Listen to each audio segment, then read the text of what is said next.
नमस्कार मित्र मंडली।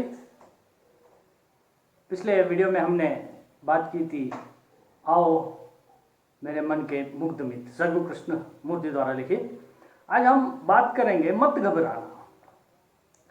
रामनिवास माधव माफ कीजिए रामनिवास मानव द्वारा रचित मत घबराना जीवन में एक संदेश देना चाहते हैं। घबराहट जो है इंसान के सभी कामों में उसे असफल बना देती है। घबराना यानी हर चीज के लिए घबराना, हर बात पर घबराना, हर बात के लिए सोचना। घबराने का मतलब ये नहीं है कि दिन दहाड़े रास्तों पर शोर मचाते, ये वाली बात नहीं है। मन से संतुष्ट रहना, मन को सुदृढ़ बनाना। देखते हैं क्या कहते हैं। बाधाओं से मत घबराना, कदम साध कर बढ़ते जाना। कोई साथ न रहने पर भी चंदा तारे साथ रहेंगे। दर्द तुम्हारा बांटेंगे वे, तुमसे अपनी बात कहेंगे। सच्चा साथी जान उन्हें तुम, अपनी सारी व्यथा सुनाना। वीराने में नदियां निर्झर, जैसे हरदम हंसते गाते। आप अकेले अपने साथी, सदा अकेले बढ़ते जाते। सच्चा साथी जान उन्हें तुम, जीवन पथ पर कदम बढ़ाना। पथ क्या वह बाधाएं जिसमें बार बार टकराती न हो, और तितलियां रोक रास्ता राही को ललचाती न हो। पर तुम डर कर या ललचा कर बीच राह में मत रुक जाना। मंजिल सदा उसी को मिलती, धीर वीर जो बढ़ता जाता। कांटों को भी फूल समझता, विपदाओं से हाथ मिलाता। कायर तो घबराते वे ही, वीर न करते कभी बहाना। देखते हैं मानव जी क्या कहना चाहते हैं। बाधाओं से मत घबराना, कदम साध कर बढ़ते जाना। बाधाएं, इम्पीडिमेंट्स, ट्रबल्स। बाधाओं से मत घबराना। बाधाएं आएंगी जीवन के राह पर। अब चलते चलते जा रहे हैं तो बाधाएं तो जरूर आएंगी। बाधाएं ऐसे ही हो ऐसा नियम नहीं है। कॉलेज शुरू होना चाहिए था, कॉलेज शुरू नहीं हो रहा है, इसका असर आपके जीवन के भविष्य पर गिरेगा। इसमें कौन सी नीतियां अपनानी है ये आपको सोच लेना है। पढ़ना है, पढ़ना है, पढ़ना है। आज की पढ़ाई कल काम आएगी। आज अगर आराम लेते हैं तो कल आराम नहीं मिलने वाला। हाँ जी, आज शांति से आराम से अगर बैठे हैं, सुख चैन है, तो मान लो आपको आने वाले दिनों में सुख चैन मिलेगा, ये नियम नहीं है। ये बाधाएं हैं, ये बाधाएं हैं। अभी 10वीं कक्षा तक आपने पढ़ाई की है, 11वीं कक्षा पढ़ रहे हैं, कितनी बाधाओं को आपने पार किया है, ये आपको सोचना होगा। आपके जीवन में बाधाएं तो जरूर आएंगी, इसलिए वो कहता है बाधाओं से मत घबराना, कदम साध कर बढ़ते जाना। कदम साध कर, अपनी मेधा से, अपनी बुद्धि से, हल्के हल्के हल्के कदम से चलते चलते चलते अपने मंजिल तक पहुंच जाना है। बिना बाधाओं से जीवन बना ही नहीं है। बाधाएं आएंगी मगर जीत आप ही की होगी उन बाधाओं को अगर पार करेंगे तो। देखते हैं आगे। कोई साथ न रहने पर भी चंदा तारे साथ रहेंगे। दर्द तुम्हारा बांटेंगे वे, तुमसे अपनी बात कहेंगे। सच्चा साथी जान उन्हें तुम, अपनी सारी व्यथा सुनाना। कोई भी व्यक्ति साथ आपके साथ न रहते हुए भी, कोई साथ न रहने पर भी, अगर कोई साथी नहीं है तो भूल जाओ, नहीं है तो नहीं है। चंदा तारे साथ रहेंगे।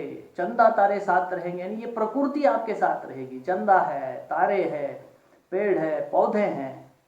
हाँ जी, इन सबको अपना साथी मान लेना। कभी अपने आप को अकेला मत समझने की जरूरत नहीं है। प्रकृति आपके साथ है। दर्द तुम्हारा बांटेंगे वे, जो भी आपका दर्द है वो उनके सामने कह दीजिएगा।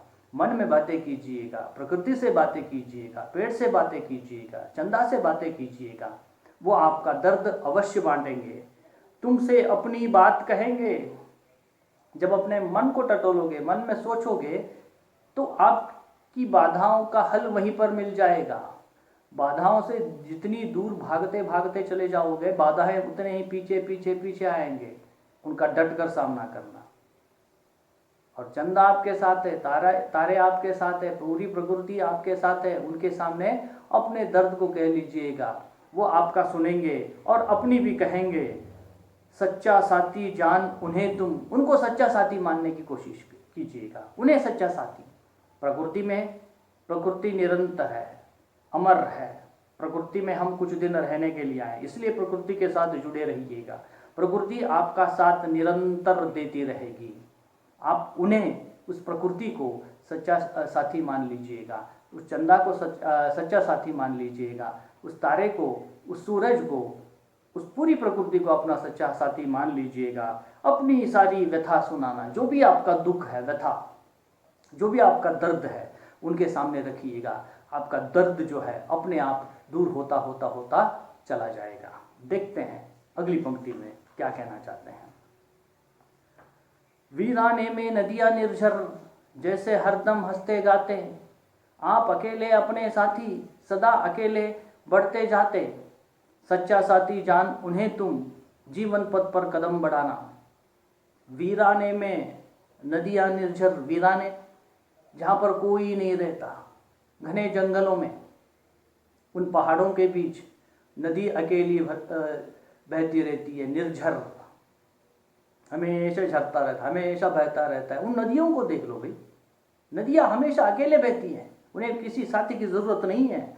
वीराने में, जहाँ पर कोई भी नहीं है, निर्जन प्रदेश में, वीराने में नदियाँ निर्जर, जैसे हरदम हंसते गाते, हमेशा कलकल करती हुई, हंसते गाते हुए अपने आप को और पूरे प्रकृति को साथी मानकर वो नदियाँ बहती रहती हैं, बहती रहती हैं, बहती रहती हैं। उन्हें देख लो।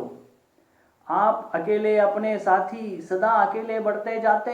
वे अपने आप को अपना ही साथी मानते हैं और हमेशा बढ़ते चले जाते हैं। उनको देख लीजिए, प्रकृति में ये मिलता है आपको। कभी अपने आप को अकेले समझने की ज़रूरत नहीं है, प्रकृति आपके साथ जुड़ी हुई है। सच्चा साथी जान उन्हें तुम, जीवन पथ पर कदम बढ़ाना। उनको अपना सच्चा साथी मान लीजिए। नदी को देख लीजिएगा, पहाड़ अकेला खड़ा है, पेड़ अकेला खड़ा है, नदियाँ अकेले बहती चली जाती हैं निर्जन प्रदेशों में जहाँ कोई नहीं रहता, लेकिन फिर भी वे हंसते रहते हैं, गाते रहते हैं। यानी उनके अंदर एक उमंग है, वे अपने आप को खुद ही साथी मान लेते हैं। जीवन के पथ पर जब बच्चे आप बढ़ रहे हैं, हमेशा साथियों की ज़रूरत होती है, ये कहने की बात है। मगर जब अकेले पड़ जाओगे, खुद को अपना साथी बना लेना, प्रकृति को अपना साथी बना लेना, कभी हार मानना नहीं है जीवन से। पथ क्या वह बाधाएं जिसमें बार बार टकराती न हो, पथ क्या वह बाधाएं जिसमें बार बार टकराती न हो। जीवन के पथ पर आप चल रहे हैं तो बाधाएं तो अवश्य आएंगे ही। ऐसा कौन सा भी रास्ता नहीं है जिसमें बाधाएं न हो। ऐसा कोई भी रूट नहीं है वहां पर आपको तकलीफ ना मिले। हर जगह हम्प्स जिसे आप कहते हैं, अगर गाड़ी भी चला रहे हैं तो बीच बीच में हम्प्स आएंगे, तब आपको रुकना होगा, अपने स्पीड को कम करना होगा, उस बाधा को पार करना होगा। पथ क्या वह बाधाएं जिसमें बार बार टकराती ना हो। बाधाएं बार बार आएंगी, बार बार टकराएंगी, आपको टटोलेंगी, आपको रोकेंगी, रोकने की कोशिश करेंगी, मगर कहीं पर भी विचलित होना नहीं है। अपने रास्ते को छोड़कर कहीं दूसरा रास्ता पकड़ना नहीं है, आगे बढ़ते ही रहना है। इसलिए कवि का कहना है, जीवन में ऐसा कोई भी पथ नहीं है जहाँ पर बाधाएं न मिलती हों आपको। जीवन में जैसे चलते चले जाओगे वहाँ पर आपको बाधाएं ज़रूर मिलती रहेंगी। और तितलियां रोक रास्ता राही को ललचाती न हो। तितलियों का मतलब है यहाँ एक आकर्षण। जीवन के पथ पर जब आप चल रहे हैं तो आकर्षण, ऐसे बहुत सारे आकर्षण मिलेंगे। युवा अवस्था में ये आकर्षित करने वाली चीज़ें बहुत सारी होती हैं। आपके लिए आकर्षित करने वाली सबसे महंगी चीज़ और पूरे आपके जीवन से आपको दूर भगाने वाली चीज़ है आपका अपना मोबाइल, आपका अपना निस्तंतु। ये बार बार ललचाता रहता है। जितने इसके आप करीब चलते चलते जाओगे, जीवन से उतने दूर दूर दूर दूर दूर दूर होते चले जाओगे। ये तितलियां हैं। इस आधुनिक युग में आपको आकर्षित करने वाली चीज़ें बहुत सारी भरी पड़ी हुई हैं। अगर उनके प्रति आकर्षित हो जाओगे तो आप अपने रास्ते से भटक जाओगे। आज के जीवन के बारे में मत सोचो मेरे मित्रों। 5 साल के बाद मैं कहाँ रहूँगा, 10 साल के बाद मेरा जीवन कैसा रहेगा, ये आपको सोचना पड़ेगा। इसलिए वो कवि लिखता है और तितलियां रोक रास्ता राही को ललचाती न हो। आपको ललचाने वाली चीजें इस आधुनिक जगत में तो भरी पड़ी हुई है, भरी पड़ी हुई, भरी पड़ी हुई है। घर में रहना है तो रहना है, अपने प्रकृति के बारे में ध्यान रखना है, अपने आरोग्य के बारे में, स्वास्थ्य के बारे में ध्यान रखना है तो रखना है। और ये ललचाने वाली चीज मैंने पहले ही बता दी, इससे दूर रहिएगा। जितना ये आपको लाभान्वित करेगा उतना ही इससे कहीं ज़्यादा आपको हानि भी मिलेगी। इसलिए जीवन में जब आप चल रहे हैं तो आपको आकर्षित करने वाली चीज़ें ये तितलियों के रूप में बहुत सारी आएंगी, आपको ललचाएंगी। अगर ललचाओगे तो अपने पथ से भटक जाओगे। पर तुम डर कर या ललचा कर बीच राह में मत रुक जाना। आपको डराती कौन सी चीज़ें हैं? बाधाएं डराती हैं। ललचाती कौन सी चीज़ें हैं? आपको आकर्षित करने वाली तितलियां रूपी बहुत सारे आकर्षित करने वाली चीज़ हैं। अगर बाधाओं से डर जाओगे और या तो तितली रूपी उन चीज़ों से आकर्षित हो जाओगे, तब क्या हो जाएगा? जिस राह पर आपको जाना है उस राह पर आप रुक जाओगे। रुकना क्या है? मौत है। टिकना क्या है? मौत है। चलना क्या है? जीवन है। इसलिए कहा जाता है चलती के नाम गाड़ी। एक बहुत बड़ी फिलॉसफी है, निरंतर चलते रहना। चलते रहने का मतलब ये नहीं है रोज सुबह से लेकर रात तक वॉकिंग करना नहीं है। मन से चलो, विचारों से चलो, अपनी पढ़ाई के साथ चलो। याद रखो मित्रों। और एक बार देखेंगे, पथ क्या वह बाधाएं जिसमें बार बार टकराती न हो, और तितलियां रोक रास्ता राही को ललचाती न हो। पर तुम डर कर या ललचा कर बीच राह में मत रुक जाना। कवि का कहना है बाधाएं आएंगी, उनसे डरना नहीं है। आपको आकर्षित करने वाली चीज़ें आएंगी, उनसे ललचाना नहीं है। अगर डर जाओगे, ललचाओगे तो आप जिस राह पर जा रहे हैं रुक जाओगे। रुकना क्या है? पथ से भटकना है। पथ से भटकने का मतलब है अपने मंजिल से हाथ धोना है। इसलिए आपको निरंतर बढ़ते जाना है, चलते जाना है। देखते हैं अंतिम पंक्ति में, मंजिल सदा उसी को मिलती, धीर वीर जो बढ़ता जाता, कांटों को भी फूल समझता, विपदाओं से हाथ मिलाता, कायर तो घबराते वे ही, वीर न करते कभी बहाना। ये सबसे बड़ी बात है। मंजिल सदा उसी को मिलती, धीर वीर जो बढ़ता जाता। मंजिलें किन्हें मिलती हैं? धीर वीर जो बढ़ता जाता। धीर है जिसके अंदर धीरज है, धैर्य है, वीर है, उसी को मंजिल मिलती है। मंजिल सदा उसी को मिलती, धीर वीर जो बढ़ता जाता। निरंतर आपको मेहनत करते रहना है। निरंतर घर में बैठकर केवल 2 घंटा पढ़िएगा, आपका जीवन सुधर जाएगा। मगर दुर्भाग्य की बात है 2 घंटे पढ़ते नहीं है। पढ़ने के लिए बैठना है तो पूरे ईमानदारी से पढ़िए, किसी को दिखाने की आवश्यकता नहीं है। इसके लिए भी धैर्य चाहिए, इसके लिए भी वीर होना आवश्यक है। अपने आप को धोखा मत दीजिएगा। अपने आप को धोखा देना का मतलब है अपने आगे के भविष्य को धोखे में डालने के बराबर है। एक बार समय निकल जाता है तो कोई भी व्यक्ति कुछ नहीं कर सकता। जो आपके लिए अच्छा है वही काम कीजिएगा, और उस काम में लगन होने की अनिवार्यता है। बगैर लगन से अगर काम करोगे तो हमेशा समय आपको तंग करता चला जाएगा। इसीलिए जिस काम को कर रहे हैं, इस काम को करना, लगन से करने का मतलब ही क्या है? धैर्य रखना, वीरता रखना। धैर्य और वीरता, कहीं लड़ाई के लिए जाना नहीं है आपको, जीवन की लड़ाई को जीतना है।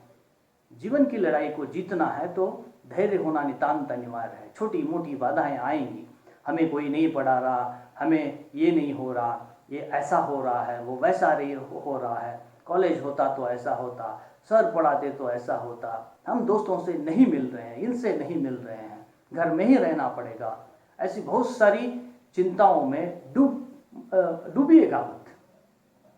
परिस्थितियां ऐसी हैं, इन्हीं परिस्थितियों में आपको आगे बढ़ना है। इन्हीं परिस्थितियों में उस फूल को खिलना है। कहीं पर भी कुछ बंद नहीं है। सूरज रोज निकलता है, चांद भी दिखता है, तारे भी टिमटिमाते हैं, फूल भी खिलता है, सभी हो रहा है। एक इंसान, इस प्रकृति ने बहुत सारे जीवों को अपने गर्भ में छिपा दिया है। हाँ जी, न जाने वो दिन कब आएगा इंसान को भी अपने गर्भ में छिपा देके। डायनासोर यहाँ से चला गया, बहुत सारे जीव चले गए हैं, उनका लिस्ट देना नहीं चाहता मैं। इसलिए आज परिस्थितियाँ ऐसी हैं और इसी प्रकार की बाधाएं जीवन में कब तक आएंगी पता नहीं है, किसी को भी पता नहीं है। इसलिए रुकना नहीं है, मंजिल सदा उसी को मिलती, धीर वीर जो बढ़ता जाता। मंजिलें उसी को मिलती हैं जिसके अंदर धैर्य है, जिसके अंदर वीरता है।